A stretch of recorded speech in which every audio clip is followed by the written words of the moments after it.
Namaskara to everyone. Welcome you all to today's episode in the webinar series of talks that Kuvempu Bhasha Bharati has organized with the goal of introducing some of the important Kannada literary personalities to non-Kannada speakers. And today's talk is about a very important Kannada writer who was active in the third decade of the 20th century. Unfortunately, she died at a very young age in an accident, and some historians of Kannada literature call her our first Kannada woman short story writer. Anyway, I won't tell you much about her, and we have precisely for that purpose here our distinguished speaker of the day, Miss Deepa Basti.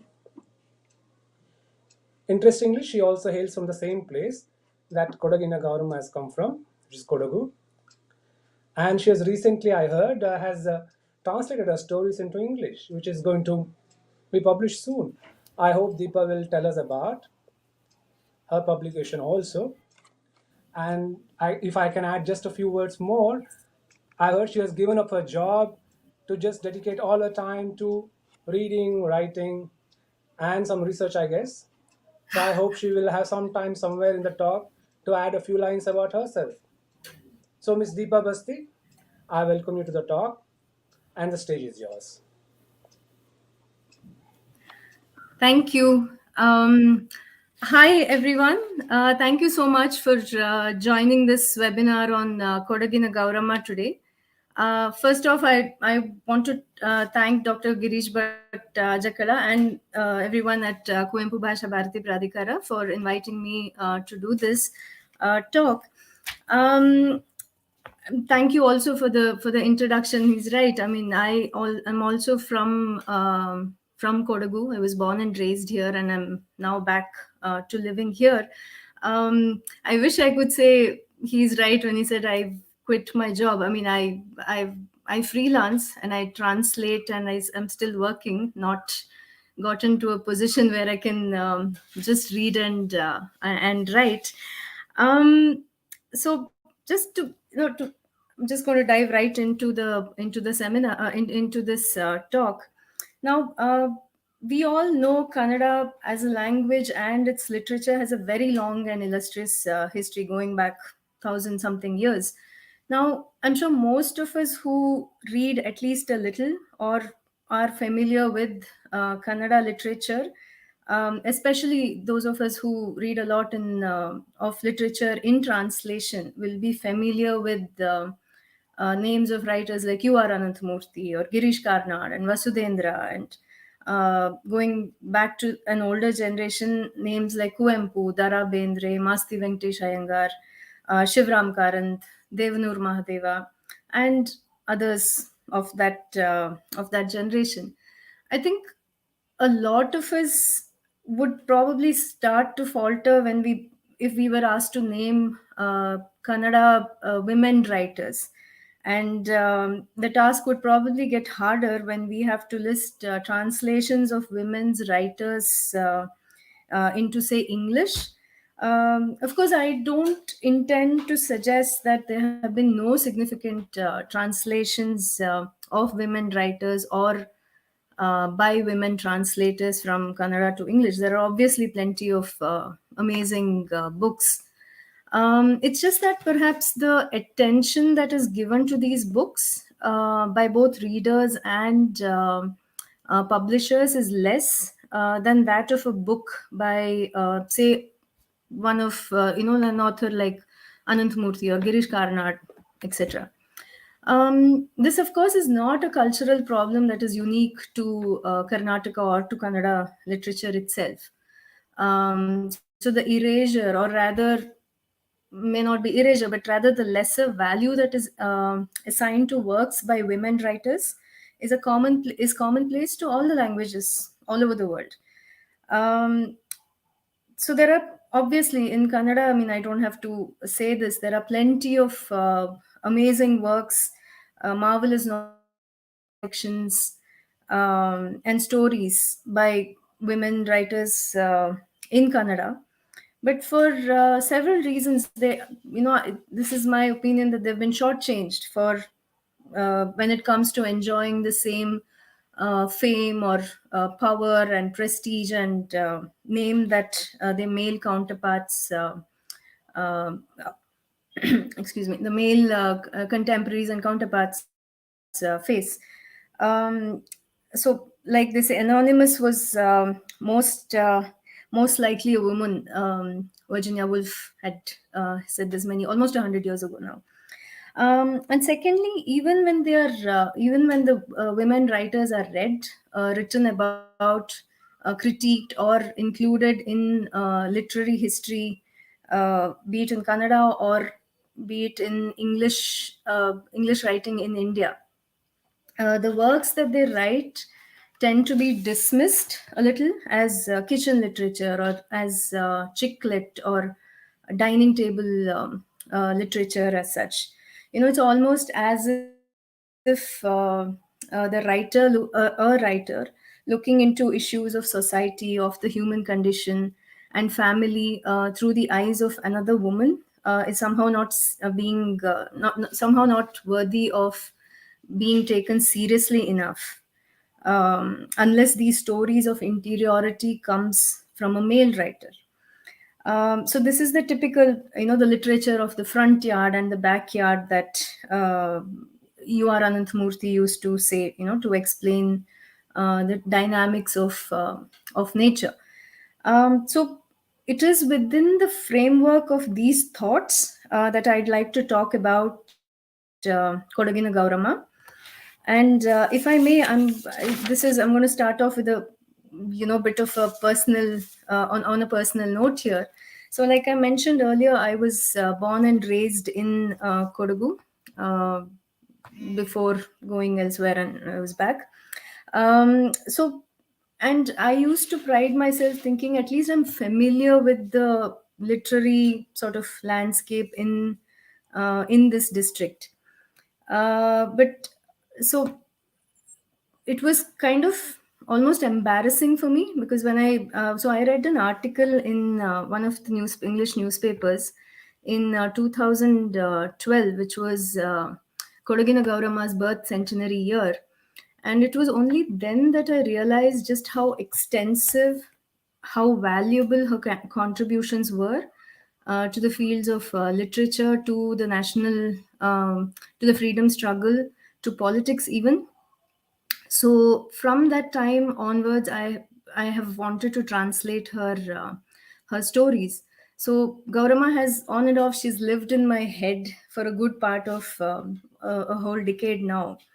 And so Gaurama, or Kodagina Gaurama, as she's more popularly known, she also preferred to get her name printed as Mrs. B.T.G. Krishna, along with some of her stories. So she was born in March 1912. She married B.T. Gopalakrishna, the manager of a large coffee estate, in 1925, became a mother to baby Vasanta.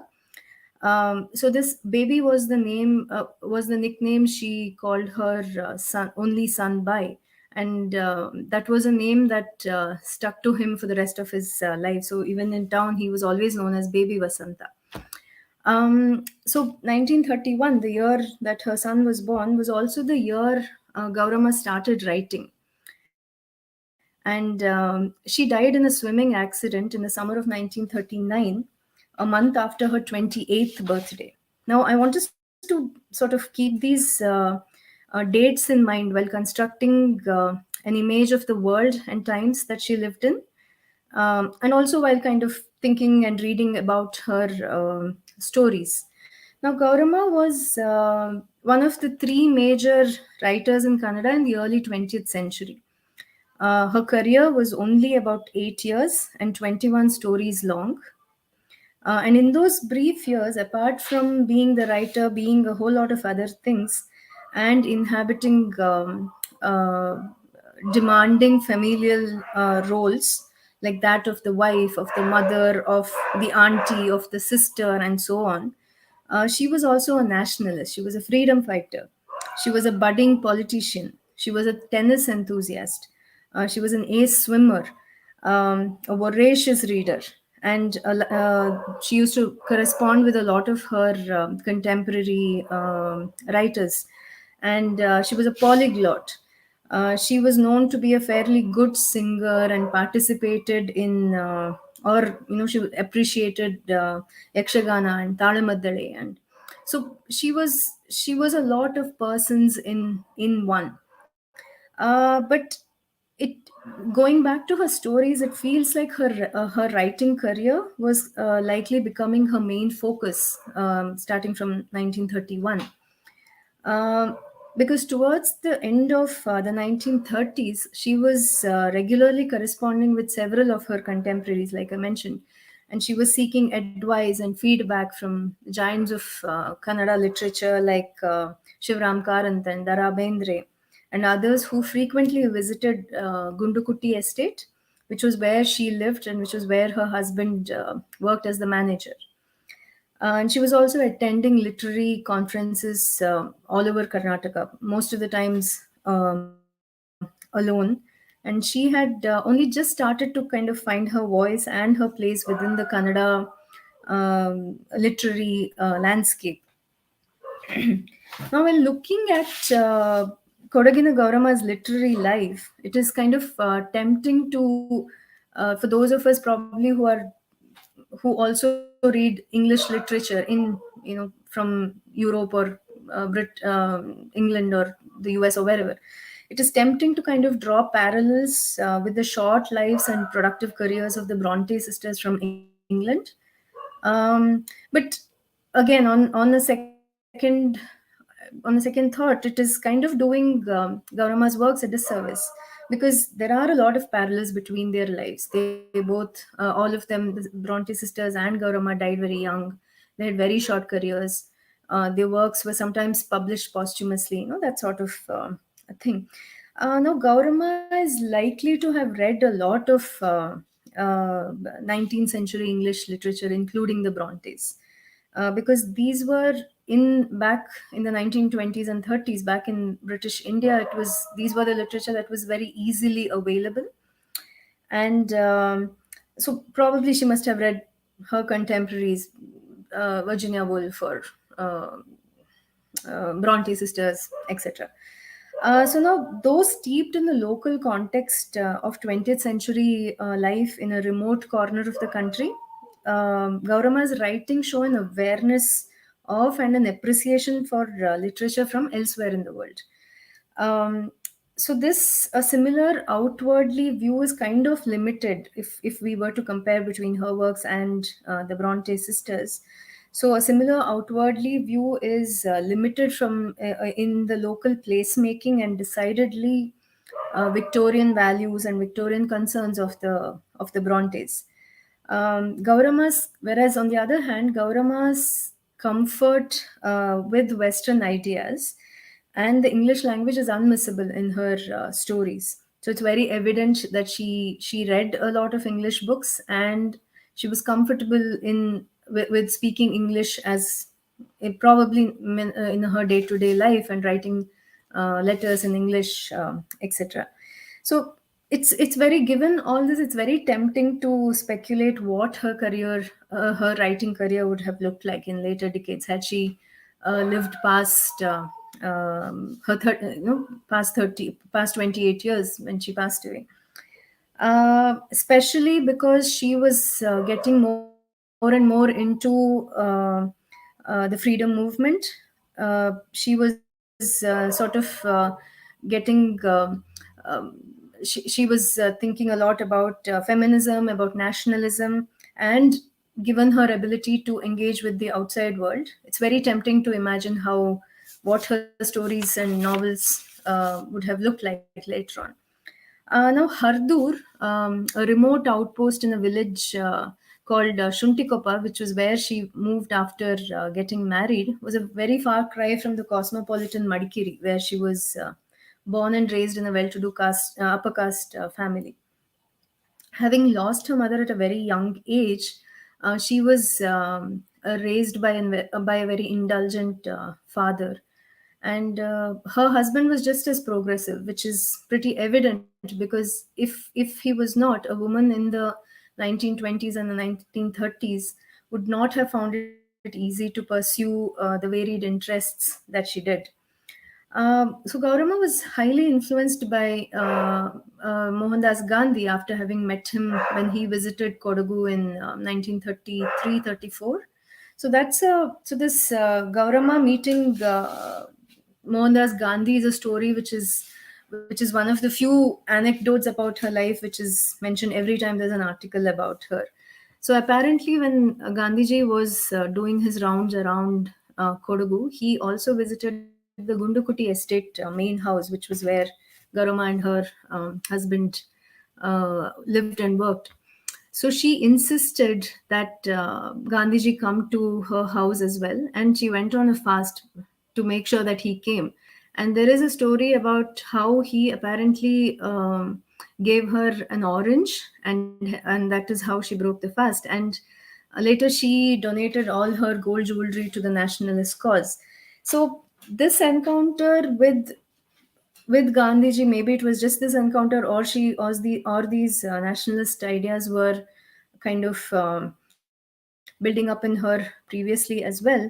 After this, she traveled around Kodagu district in later months to recruit members for the Congress party.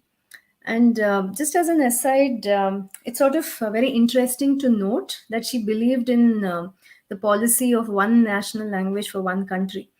And this is evident in some of her letters that she wrote to friends and family back then. She also would go on to master the Hindi language, encouraging her family to also learn it. But again, here I want to note that it's useful to remember the times that she lived in and the popular sentiment of those years while reading into her politics and some of the ideas that she explored in her writing. Now, Gaurama wrote 21 stories in total, and apparently she was working on a novel when she passed away. Excuse me. So these 21 stories can be divided into three main themes: those related to widowhood and its violence on women, stories of love and heartbreak, and those reflecting on the problems arising from demands for dowry. So her older contemporaries, Nanjangur Tirumalamba and R. Kalyanamma, both of whom became widows at a very young age, and were of similar social circumstances as Gaurama, they chose to often reiterate orthodox solutions for women's issues and toward the prevalent societal line of that period in their works. So, for example, they were not very pro widow remarriage, which was not the case with Gaurama. But Gaurama's short stories were uncompromising in her progressive feminist stand, and they nearly always sought a complete overhaul of the status quo in patriarchal society. If women needed to be emancipated, if there needed to be women development of women. So she uses her rebellious, confident characters to question patriarchal dogmas, seeking to loosen the knots of empty tradition and religious sentiments that were and still are used to suppress women. Yet there is a certain cautiousness that in her feminist ideas as well. It is almost like she was still working out her ideas and opinions about various subjects, which is very likely because she had just started writing and she was still kind of building up her thought process. So she was very much, when she passed away, she was very much a writer who was on her way to becoming an intellectual. Now, Gaurama's stories follow the Navodaya tradition in Kannada literature that had begun to be adopted by writers at the turn of the 20th century. So, completely devoid of archaic and mythological themes, her women grapple with the demands of love, betrayal, sacrifice, while remaining caught in a web of family, tradition, and duty. So several focus on the plight and emancipation of widows of all ages, which forms the her stories on about widows, about their emancipation forms the bulk of her of these 21 stories. So, in an author's note attached to her story, Remarriage or Punarvivaha, this was her first story, which she wrote in 1931, just after the birth of her son, baby Vasanta. So, she mentions an incident that made her partial to writing about widows. In fact, being an inspiration for all her writing, but goes no further in detailing what that incident was. So these stories about widows, uh, like I said, they form the bulk of her oeuvre. The rest, while always women centric, they explore love, heartbreak, redemption, and betrayal. So there are many happy endings as well, of course, though not before subtly questioning the repression, the unreasonable expectations that were placed on women, and the orthodoxy of the time and age. So, in highlighting the issues affecting women and seeking social reform, her story are very similar to the stories of Lalitambika Antarjanam, who was starting her career in the neighboring state of Kerala, just around the same time that Gaurama was writing these stories in Kodagu. So while Gaurama's female characters almost always take a strong and often painful decision to walk away from a marriage or an ill-fated affair, the men in her stories are portrayed as either helpless, weak-willed, unable to challenge rigid social norms, or are shown as perpetrators of injustice. So the upheaval in the lives of these women, of the women that Gaurama wrote, because of lovers or husbands or brothers, is often catastrophic. So these were women who did not always have the agency to stand up for themselves, but rarely were they just victims of circumstances. So even in the choices that they made, um, her stories talk about how they show independence, they show immense courage and guts far beyond what their age and societal pressures otherwise would allow them. Um, so Gaurama's works is strongly embedded in the social circles that were like her, very much like her own. Though she lived a much more progressive, emancipated life than the women that she was writing about. So there is very all her characters, all her stories are are somewhat in the same social positions as she came from as well. So hers was a world of very educated, landed gentry who sent their children, though usually sons, to the then Madras and England to study. So her father and her brother were in the law profession, as were several other members of her extended family, mirroring a world she would thus have been very familiar with. The men in many of her stories are often traveling, either to study law or they're practicing it in either their hometowns or in some cities. But in spite of education and exposure to a wider world, these sections of society also remained highly codified by the fragmented and exclusionist world of caste, class, honor, duty, and they perpetuated the idea of how a good girl from a respected family ought to behave. So Gaurama's characters grapple with this kind of conformity and rebellion in ways that transcend specificities and speak to the archetypal struggle of women in a patriarchal society, which is what I believe makes these stories so contemporary, even though we're reading it almost 100 years after she wrote them. So Gaurama does not provide any easy answers, or if at all, um, to the questions that she asks, and she does not offer any solutions. She does not offer one size fits all kind of solution to any of the problems that she questions in her stories. So also choose interestingly, she also chooses not to philosophize and burden her characters with a heavy baggage of morality. So instead, her sentences are very simple and almost matter of fact, with very little drama and emotion shown.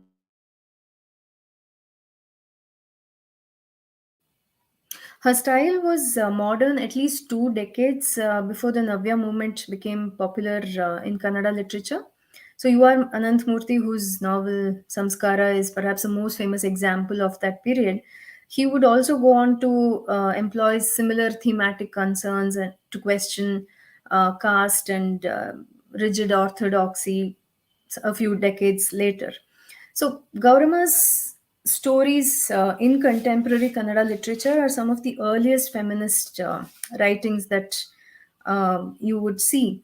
So, unfortunately, though her contributions were not extensive, um, her the value of her contribution to literature, to feminism in literature, is significant because it laid the path down for women writers like Triveni, Anupama Niranjana, M.K. Indira, Vaidehi, etc. in later decades of the 20th century and contemporarily now. So, research into her stories by scholars talk of how a lot of her stories were published in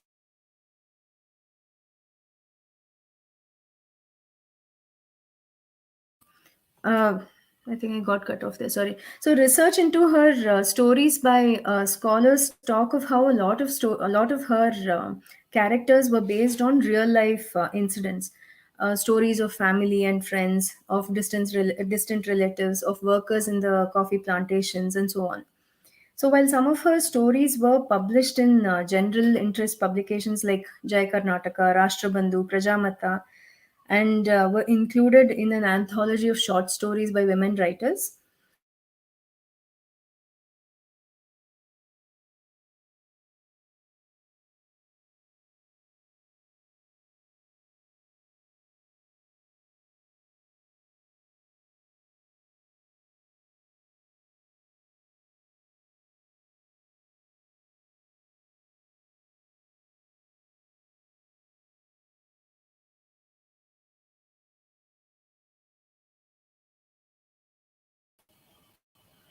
Sorry, can am I sorry? I just got cut off there. Sorry. So as I was saying, some of her stories were published in general interest publications like Jai Karnataka, Rashtrabandhu, Prajamata, and they were also included in an anthology of short stories by women writers. But as collections itself, they were published as Kambani and Chiguru. Both of them, both these collections were published posthumously in 1939 and 1942, respectively. And in later reprints, both these books began to be published as a single volume. Now, Gaurama was experimenting. If you look at her stories, all her 21 stories are kind of very different from each other in their styles. So it's kind of evident that Gaurama was experimenting with her voice in her stories, in whatever stories that we have left now. So a lot of them were in the epistolary form, a style which was rather popular back in the day. Her narratives were sometimes long winding, they play with tenses, they kind of repetitive at times. So these when we read these stories now, they feel a little dated. But again, I think it's very very important when you read a writer from a few decades or a century ago to keep in mind that she was writing during times which are very different from the times during which we are reading these stories.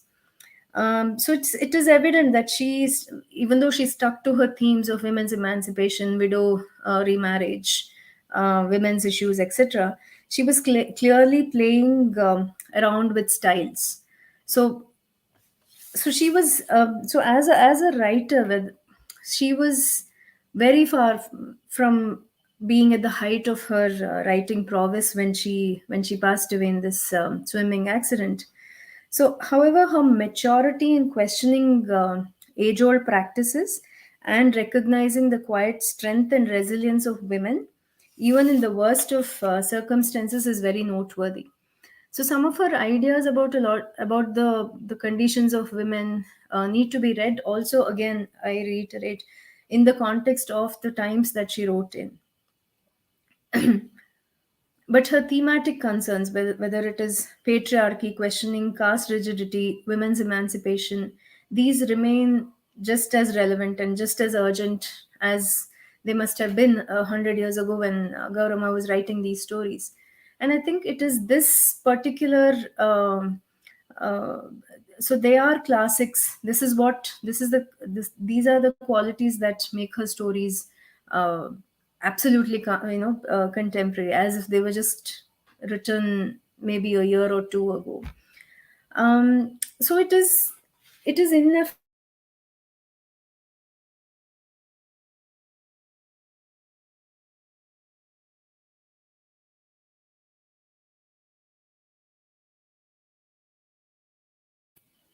that okay, I'm back. um, so it is ineffective to hold Gaurama's stories to today's standard. I think that is something that we just simply cannot afford to do, because it was written in a different context. It was written in a very different societal or perhaps, again, on second thoughts, it is the world outside of this internet and the wokeness and all the Twitter and all the modernity that we have. The world is actually not very different when it comes to women's issues, when it comes to some of the themes that she talks about. The world is not very different from some of these issues. In about a week, it will be almost in about, I think, about 6 or 7 days. It will be Gaurama's 110th birth anniversary. That is, she was born on March 6th, 1912. So I hope the distance that we have from her life, and alongside that, the contemporality of her stories encourages all to read more women writers in Kannada, in English, in whatever language. And I hope we end up reading a lot more literature and translation, again, from Kannada or other languages of the world. So yeah, I mean, that was my lecture. So as it was mentioned in the introduction, so I started translating Gaurama's stories many years ago. It has on and off. I was working on it whenever I could. So finally, they are complete. I've translated all her 21 stories, and it will be published. I think around August, September this year by Yoda Press. It's a Delhi-based uh, publication. So they publish a lot of books by feminist writers, by about feminist writers, and by women translators, and that sort of a thing. I hope that book somehow lands in your hands. And yes, thank you so much. Thank you for this. I want to um, thank everyone who showed up for the webinar. And I want to thank Kuvempu Bhasha Bharati Pradhikara again for giving me this opportunity. Thank you.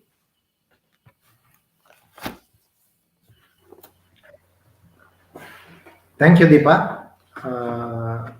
Deepa Basti has given us very important insights, and she has given the most important information about Kodagina Gaurama also.